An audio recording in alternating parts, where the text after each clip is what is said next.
Maybank Islamic Berhad telah memperuntukkan sebanyak 600,000 bertujuan untuk membina 5 buah rumah mesra orang kelainan upaya OKU di Pusat Pemulihan Orang Kurang Upaya Kampung Aur, Proka, Bachok, Kelantan. Peruntukan ini adalah daripada dana zakat perniagaan Maybank Islamic yang disalurkan untuk projek membina rumah mesra Proka yang kini dalam keadaan uzur. Program khidmat masyarakat adalah amat signifikan dengan UMK melalui Inspek untuk mewujudkan hubungan baik antara universiti dan komuniti setempat di samping menyumbang kepada pembangunan ekonomi dan kesejahteraan sosial. Pelajar Fakulti Keusahawanan dan Perniagaan FKP Universiti Malaysia Kelantan, Nur Fatanun Najwa Badrul Hisham, dinobatkan sebagai tokoh perpaduan siswa sempena Majlis Anugerah Tokoh Siswa ATS 2025. Beliau membawa pulang hadiah berupa geran mobiliti RM2,000, hadiah wang tunai berjumlah RM2,000, trofi dan sijil.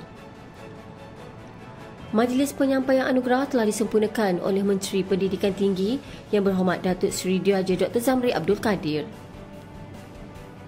Nur antara pelajar aktif dan banyak melibatkan diri dalam pelbagai aktiviti serta pernah memegang pelbagai jawatan dan portfolio. Program sambutan Hari dan Bulan Akademia Peringkat Kebangsaan tahun 2025 yang berlangsung di Universiti Sains Islam Malaysia USIM Nilai Negeri Sembilan menjadi platform strategik UMK untuk memperkukuhkan hubungan antara Universiti Awam UA di peringkat kebangsaan. Majlis tersebut telah disempurnakan oleh Menteri Pendidikan Tinggi Yang Berhormat Datuk Seri Dr. Zamri Abdul Kadir. Turut hadir Naib Chancellor UMK Datuk Profesor Insinyur Teknologis Dr. Arham Abdullah, Pengarah Pusat Kecemerlangan dan Pembangunan Akademik PKPA Profesor Madya Dr. Muhammad Najmi Masri serta Dekan dan Wakil Akademik Universiti. Seramai 4 pelajar dari Fakulti Keusahawanan dan Perniagaan FKP UMK menyertai Majlis Penyerahan Resolusi ASEAN Youth Assembly ASUF 2025 sempena penganjuran Forum Pembangunan Bandar Mampan ASEAN ASUF bertempat di Kementerian Belia dan Sukan KBS Putrajaya baru-baru ini. Penganjuran ASUF 2025 memberi pendedahan dan pengalaman baharu kepada pelajar UMK untuk mengetengahkan usul dan cadangan bernas untuk 4 bidang utama dalam resolusi Belia ASEAN. Sehubungan itu, wakil-wakil belia telah merangka dan memuktamadkan resolusi bersama bagi menyerahkan secara rasmi resolusi tersebut kepada Yang Berhormat Timbalan Menteri Belia dan Sukan Malaysia, Yang Berhormat Adam Adli Abdul Halim sebagai simbol komitmen belia rantau ASEAN terhadap agenda pembangunan mampan dan keterangkuman serantau.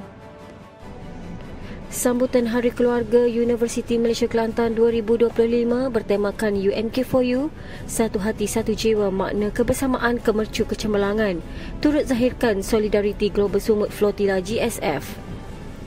Bagi menzahirkan sokongan terhadap misi kemanusiaan GSF ke Gaza, warga UMK melaksanakan bacaan kunut nazilah yang dipimpin oleh pelajar Fakulti Pengajian Bahasa dan Pembangunan Insan FBI serta tayangan video solidariti pada Malam Kebudayaan sempena Hari Keluarga UMK 2025 di Dewan Tuanku Chancellor DTC UMK Bachok. Penganjuran Hari Keluarga UMK 2025 adalah platform terbaik bagi mengukuhkan ukhuwah dan kebersamaan seluruh staf dari semua pusat tanggungjawab serta keluarga juga anak syarikat UMK iaitu UMK Holding Sdn Bhd dan pelibatan komuniti setempat dan pemimpin masyarakat sekitar UMK.